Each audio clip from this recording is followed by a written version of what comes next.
Tuesday, February 6th, 2024. 6? Yeah. I sure woke up thinking it was Wednesday, though. Okay. So finally, The View talks about the immigration bill that is in the Senate that would likely pass the bipartisan bill um, that will help to ease the crisis at the border. And the Republican Speaker of the House said, "We're not even going to vote on it. Don't even bother," um, because the Republicans want to run on the border as a mess in the election. So they'd rather the border continue to be a mess until the election, and then they probably won't even pass a bill then anyway. Um, but because they don't really want to fix anything. They clearly don't want to govern.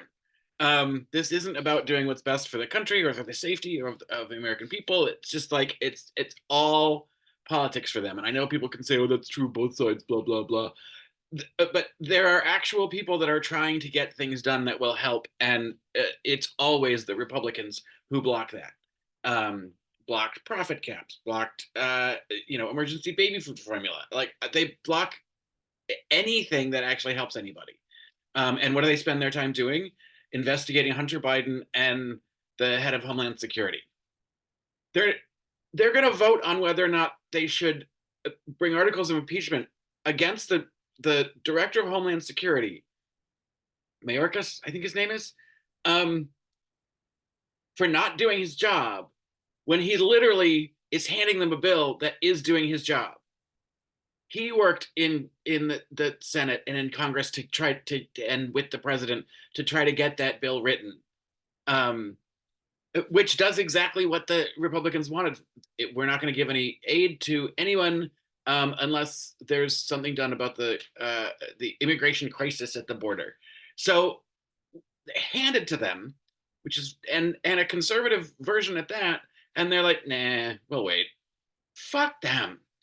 Um, like seriously, Alyssa Farah Fowler Griffin said today that they deserve to lose in 2024 based on that. The Republicans deserve to lose. That's what she said. And I have it recorded. She needs to be reminded of that all the time.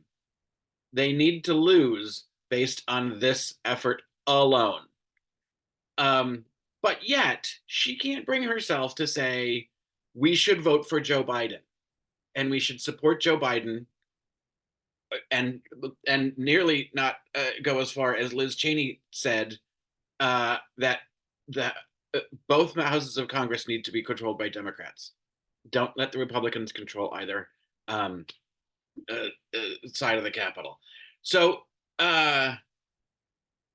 and in the first discussion, which was about Chris Christie saying, replace Joe Biden as the nominee, it's such a, well, I don't know why they even give that talking point any air. The whole thing is so fucking stupid. He's not, there's not going to get replaced. That's not going to happen. Move on. And like, what are we going to do to make sure that he gets reelected? Like, that's the thing. And, Amy Alyssa Farah Fowler Griffin, again, just is nitpicking and going through talking points. I can't, my generation can't buy a house. Whoopi was 100% wrong in answering that about you got to work. That is not. There is a generational problem with the wage gap in this country that is preventing younger people from being able to afford houses. It's not that they're not working. Wages haven't gone up as much as home prices have. It's just more difficult to get a loan. And so I didn't like that argument at all. But Amy Alyssa Farah Griffin, Biden can't fix everything, especially when he's got these fucking assholes in your party, Alyssa, your party that are blocking any kind of progress getting done. And you aren't helping in any way whatsoever by continuing to, tear apart Biden's sort of legitimacy as a candidate.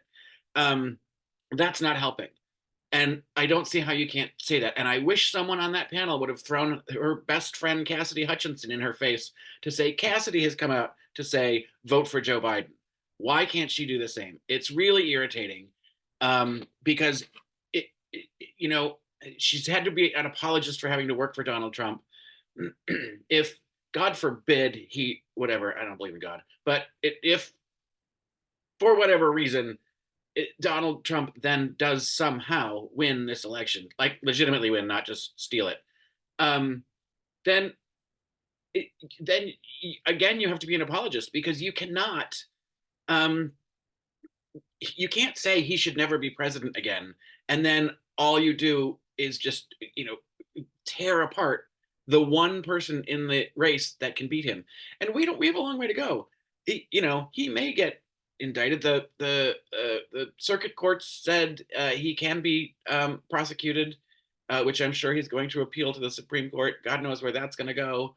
Um, I don't like the idea of him being removed from the ballot at the last minute. I don't think that's actually fair. I wish we would have a judgment on that sooner.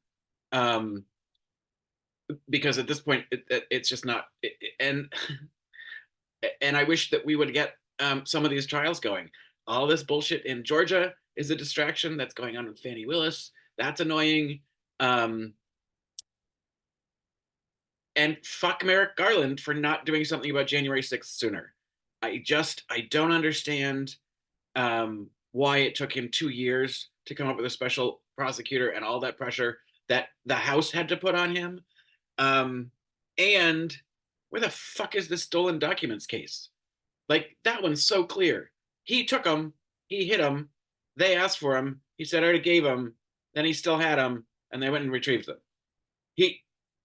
He's so guilty there. Why? What are we pussyfooting around on that case for? Anyway, that's all frustrating. And so yay, the View finally talked about something that actually matters. Yay, Alyssa, that you finally admit the Republicans deserve to lose. I'm just going to snip that part out and just play it over and over again. The Republicans deserve to lose. That is the moral of the day.